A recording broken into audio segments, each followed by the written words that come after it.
Now, there are a lot of things that make a good laptop, but I'm going to be trying to focus on the most relevant, the most important things that you should be looking out for when you are searching for a new laptop. The first thing that we're going to be talking about are the actual specs of the laptop. Then we'll go on to my computer and we'll take a look at a few laptops that meet all of those specifications. And then at the very end, we will look at a laptop that I just bought, again, that meets all those specifications, and I'll kind of explain why I bought this laptop. Now, before we jump into the specifications, I want to say that everything we're about to talk about also pertains to PCs. PCs are stationary, where laptops you can take just about anywhere. And so I feel like most people, especially myself, I prefer laptops instead of PCs. But everything we're about to talk about can apply. So if you want to build a PC or buy a PC, the specifications will be just about the same. So let's talk about the specifications that I think are the most important when you're buying a new laptop. The first one is storage. The laptop that I had for the past 2 years, the one that I share with my wife, and the one that you probably have seen on screen, that one had 512 gigabytes of storage, and it just was not enough for me. I had a lot of software in there, from my data analytics stuff like Tableau and Python and SQL Server to my video editing stuff, and I also had a lot of files on there. And even though I exported all of my files onto external hard drives, I just couldn't keep up. The 512 gigabytes of storage for me personally was not enough storage. And so I want you to really think about how much storage you're going to need in this next laptop. Are you going to be using a lot of software? Are you going to need a lot of file storage space? Are you going to use external hard drives? These things are things to think about. Now, there are different kinds of storage. There is SSD and there's HDD. HDD is kind of the old version, the legacy system with a rotating disk in it. Compared to the SSD, it is extremely slow. It's about 1/10 of the read-write speed. So in my opinion, you should almost always go for SSD. It's going to be much faster. It will almost have no chance of breaking down, whereas the HDD with the rotating disk has a much larger chance of breaking, especially if you drop your laptop. Whereas the SSD, it really doesn't have as big of chance or any chance at all really of breaking. It's a solid state drive. It has no internal moving parts. And so that is a huge upside to using an SSD versus an HDD. Now, how much storage do you actually need? I think at a bare minimum, you need 256 gigabytes of storage. I think for most people, that's going to be enough, although it causes me a lot of anxiety thinking about that little of storage. But if you're not going to be downloading a ton of software and you're not going to use a ton of files, or you're going to have lots of external hard drives, that should be enough. I personally recommend getting at least 512. 256 will work. It is more expensive to have more storage. And that's why if you can't afford a very expensive laptop, you may have to cut on the storage. I personally recommend 512 gigabytes. I think that will suit almost anybody's needs, or at least the average person's needs in terms of storage. If you can swing it, a terabyte or more would be absolutely fantastic. But I think for most people, you don't need that much. It just gives you a lot of breathing room to download basically as much software and files as you need. The next thing that we're going to look at is RAM, and that stands for Random Access Memory. And I'm going to read really quick what I have in my notes. It says, it puts data you're actively using in temporary storage for faster access and speed. So when you're using software like SQL or Python or R, that's going to use a lot of temporary storage, aka RAM. And so you want to make sure you have enough RAM to make sure those processes run efficiently. Otherwise, they're going to run very, very slowly. So how much RAM do you need? At a bare minimum, I recommend 8 gigabytes of RAM. But to be fair, almost all laptops have that. Some do have 4, which is the next step below that, but that's pretty rare. You'll most likely find 8. For the type of work that we do, I definitely would recommend 16. You don't have to go much above that. There's 32 and 64, but honestly, unless you're doing intense machine learning, you really don't need above 16 gigabytes of RAM. The next thing to look at is the processor. Now, the processor is basically the brains of the computer. It's what's doing all the back-end calculations and doing really all the work. And so the processor is pretty important. There are 2 main types of processors that you're going to see in almost every laptop. That's either AMD or Intel. Now, there's a lot of debate on which is better, but to be honest, they're pretty comparable. So I really wouldn't take a side. Either one should be perfectly fine for what you're trying to do. If you go Intel, try to get an i5 or better. They're already on i9. Most laptops have i7, and then i5 is still really good, but it's just obviously not as advanced as their most recent versions. I personally would recommend getting an i7. You can find those in a lot of laptops these days, and they're becoming much more common. Although they are still a little bit expensive, you can find it in a lot of laptops. If you were going AMD, at the minimum, I would recommend a Ryzen 5, but I personally recommend getting a Ryzen 7 for the exact same reasons as getting the Intel i5 versus the Intel i7. It's just newer, it's better, it's becoming much more common in a lot of mid-tier or mid-priced laptops. The last thing that we're going to talk about is screen size. Now, screen size is super important to me, although I know there are people watching this who are on like 8-inch MacBook Pros and don't care about screen size at all, but it matters to me. I personally think that a larger screen is really important for the type of work that we do, unless you have like a dual monitor or you're able to have some type of setup like that. But if you're only using your laptop, I think a big screen is really essential. I personally recommend a 15.6-inch screen or above. I have found that to be pretty much the optimal size, but you can go up. I think there's like 17 and a 19-inch if you want to just go massive. But a 15.6-inch screen should be plenty of room to do what you need to do on your screen. Now that we talked about all the specifications, let's go to my screen and take a look at some laptops that meet a lot of those criteria. So let's take a look at our first laptop. This is an HP EliteBook. The only thing that I think that it doesn't meet in our specifications is that it has a 14-inch display, but it has the i5 Intel processor. It also has 256 gigabytes of SSD, so that's really nice. It also has these 16 gigabytes of RAM, and it comes in at $400. So it's a very affordable laptop, and I think it hits a lot of the specifications that we're hoping for. So if you're looking for a more affordable laptop, this looks like a pretty good option. Let's look at our second laptop. This is the Dell Inspiron 15 3000 series 3593 laptop. I don't know what any of that means, but it does have a 15.6-inch screen. It comes in with the Intel i5 processor, 16 gigabytes of RAM, and 512 gigabytes of SSD storage. So it hits everything on our list. And it does come in with a little bit heavier of price. So the other one was $400 about. This one comes in at $639, but again, it hits everything that we're looking for. And so this is a really good price for what seems to be a really nice laptop. The third laptop that we're going to take a look at is the Acer Aspire 5. Has a 15.6-inch screen. This one has the AMD processor and it's the Ryzen 5. It has 16 gigabytes of RAM, and this one has 1 terabyte of storage. So it goes above and beyond in terms of storage, which I personally find super important. This one obviously comes in a little bit more expensive. It's $759. If you look right here, though, there are lots of different options and configurations that you can do in terms of storage and RAM. If you want more storage, you can get a terabyte of SSD plus a terabyte of HDD for like $50 more. But that's because they're adding on a terabyte of HDD, which is the legacy system, which is a lot cheaper to add. And so I personally would most likely just go with the 1 terabyte of SSD. But again, this one hits everything that we're looking for and more. And so this looks like a really nice laptop.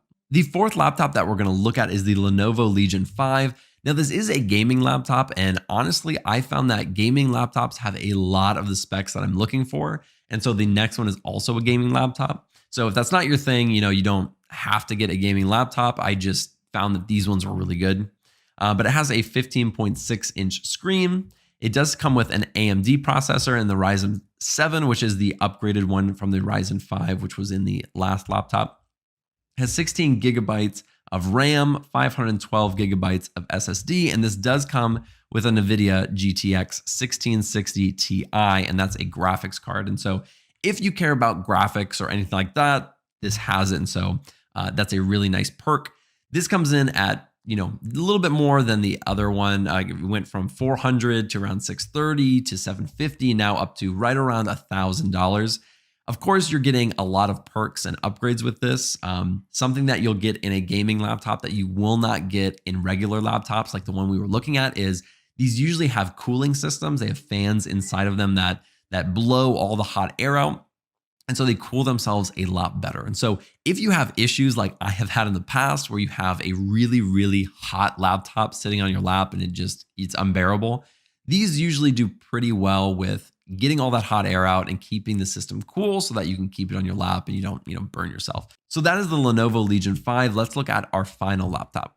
The fifth and final laptop is the HP Omen. This comes in with a 15.6-inch screen. It does have the AMD processor, and that is the Ryzen 7. Has the 16 gigabytes of RAM, 1 terabyte of SSD. It also comes in with the exact same graphics card as the Lenovo Legion 5. So similar specs. We didn't look at like kind of the design of it. I don't know why I did that. That was annoying, but we didn't look at the design of all these laptops, but there's different designs and different features within each one. This is the most expensive one. This comes in right around 1,300 after taxes. It's obviously more than that, but this is the most expensive one. Coincidentally, this is the one that I bought, and I'm going to show you in just a second. So let's get off the screen. I'm going to show you this laptop and kind of explain why I bought it, some of the things that I like, and some of the things that I do not like about it. So this is the HP Omen, and if you were expecting any type of professional review of this, you were in the wrong place. Just look up HP Omen reviews. I'm really just going to walk through why I bought it, and I'm going to have some really second-rate B-roll and showing you some of the things that I'm talking about. The biggest thing that I really like about this is it is extremely fast. The processor is super good. The RAM is 16 gigabytes, so it has plenty of speed, and it has a terabyte of storage, which I've already used quite a bit of it. Those are the things internally that I like a lot. Now, something that I did not talk about at all in terms of what you should be looking for in a laptop, something that I find extremely important, and you would only know if you made it to this point in the video, is that I really like a lot of ports. Now, there are a lot of ports on here. There are like 7 or 8 ports on this laptop, and 3 of them are USB, which I use a lot. And on my last laptop, I only had 1. And so I had to use this like adapter that split into multiple USB ports. And I'm really glad I don't have to use that anymore. This has really made it easy for me to just plug everything in. I don't have to use adapters or any extra cables or anything like that. Something that I really, really like. Another thing that I like that I kind of touched on earlier is that this is a gaming laptop, so it has fans underneath it. So when it starts getting hot, it starts cooling itself off by turning on these fans. Now, there is a downside to this as well because they get extremely loud. Now listen to this real quick and see how loud this actually gets.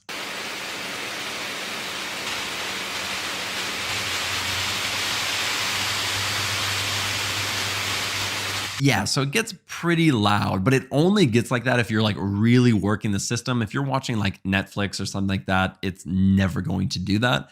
It's kind of give and take. It really doesn't happen that often, but when it does, it is really going. One other thing I had to take into consideration was actually the looks of the laptop. This laptop you're going to see on screen a lot in future videos. And so I wanted to kind of find one that looked really cool, that looked nice on camera.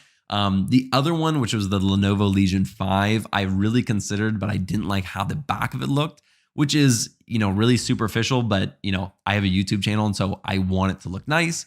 But in terms of specs, they both were very similar. And so if you were thinking about, saving like $300, I'd go with the Lenovo Legion 5 if you're not making YouTube videos like me. That one will do absolutely fantastic. It has a really good processor. And so, I think that aesthetically, this one just turned out to be better for me. And so, that's one thing that I liked about this one more than I liked about just about every other laptop that I looked at. The only other thing that I do not like about this laptop is how heavy it is. I like how bulky it is. I like kind of its thickness. I just really do not like that it weighs like 20 pounds. Now it weighs like maybe like 7 pounds. But compared to my last laptop, which was like 3 pounds, it was very thin, very light. This one is a behemoth. And so if you like smaller laptops, gaming laptops really aren't for you. They're bigger because they have a lot more inside of them as well as a cooling system. So take that into consideration. This one is pretty bulky. So overall, the pros definitely outweigh the cons. This one has just about everything I'm looking for in terms of specs. The downside for me is the really loud fan, which has turned on a few times and it's been quite noisy, as well as the heaviness of it. Again, I like the bulkiness. I like how big it is, but I just don't like, how much it actually weighs when I have to put it in my backpack or carry it around or, take it places. It's just really heavy and inconvenient, whereas my last laptop was really light. So really small things in my eyes. For me, for what I do, this laptop is just about perfect. I don't plan on getting rid of it anytime soon. I want this one to be like the one I use for the next 3 or 4 years on this channel. And so hopefully it will last me through kind of everything that I put it through, all the tutorials and future videos. But yeah, that is the HP Omen, and that is why I got this laptop. I hope that this video has been helpful and helps you find a laptop that is right for you. I know typically we talk about software on this channel, so it's a nice change of pace, at least for me, to talk about some hardware, because both are really important. You can't really have really good running software if you don't have the good hardware. So I hope that you are just as interested in this stuff as I am. With that being said, thank you guys so much. I really appreciate it. If you want to support this channel, be sure to like and subscribe below, and I'll see you in the next video.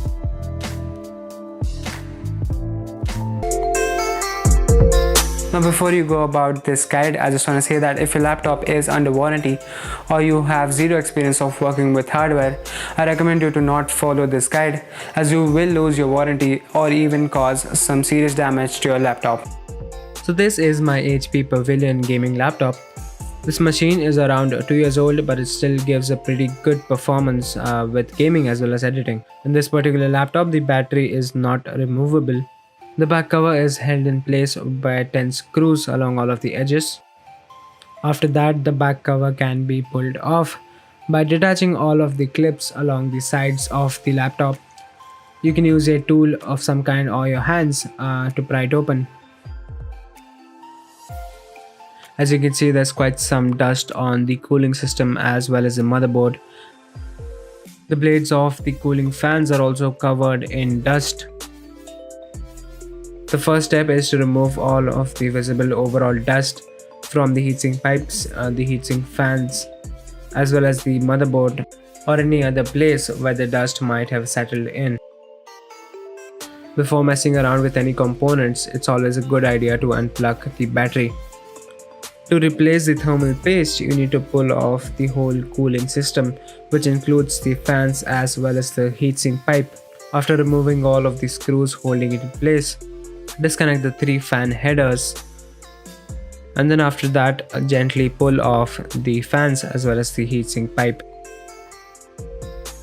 This includes the NVIDIA graphics card as well as the processor. The heat is radiated from these pipes to the grill at the bottom, and then it's rapidly removed by these fans. For the time being, I'm going to keep the laptop at the side and clean the rest of the cooling system first. Laptop fans are relatively open and easier to clean. Just use a brush and a blower to remove any of the dust or dirt that might have settled onto the blades. With the fans done, it's time to clean the copper heat pipes. The existing thermal paste is pretty dried up. I'll have to use a pair of forceps to pry it off.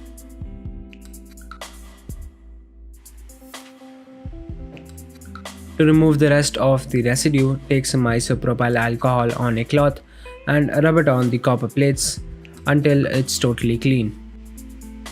While you're at it, dust off the grill, as you need it not to be blocked when the hot air passes through it.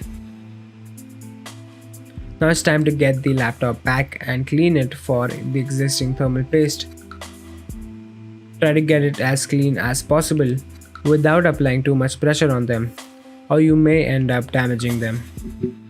This is the thermal paste which I am using for this video. It's pretty decent and inexpensive as well, and you can find the link to it in the description below. I'm just gonna put a double of it on both of the chipsets. I'm not going to spread it though. The heatsink will do that job for me when I put it back on the chipsets. After that, put the heat pipe back in its place and then put some general pressure on it to spread the thermal paste evenly on both of the chipsets. The last step is to put the fans back together in their place, and that completes the thermal paste replacement as well as the basic cleanup process. Now this much cleaning should be enough to get a little more juice out of a laptop, but for this video I am also going to clean underneath the motherboard because I know there's some dust settled there which might have gotten in through the keyboard. But if you don't want to do that, you can just skip directly to the end of this video. Removing the motherboard means pulling off both of the cooling fans again, removing the heat pipes, the antenna cables on the Wi-Fi card, the battery ribbon cable, the hard disk drive, the battery itself,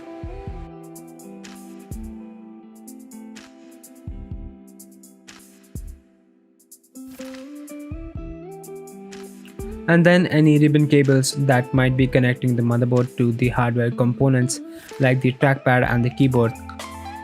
And also remove the SSD. And after removing the one screw that's holding the motherboard to the laptop body, you can gently pull the motherboard off. As I said, there's some dust underneath the motherboard as well. It's quite easy to brush it off, as well as remove any dust that might have settled onto the rest of the laptop body with a blower. Now it's time to start placing everything back exactly where you found it.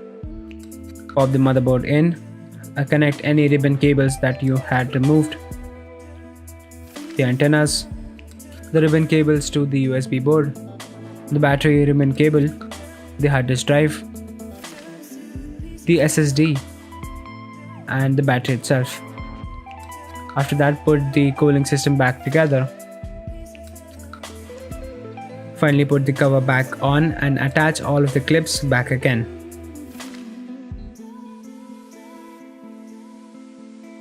Before putting the screws back in again, boot up the machine once and check if all the hardware components are working. If not, you probably missed a ribbon cable or two. You can open it up and plug them in properly this time. After everything is done, it's time to boot the computer and check the temperatures. Before the cleanup, when I had stressed the CPU, all of the cores had hit 90 degrees immediately. But after the cleanup, when I stressed the CPU, only 2 of the cores hit 90 degrees and the rest of them kept throttling between 80 and 90 degrees.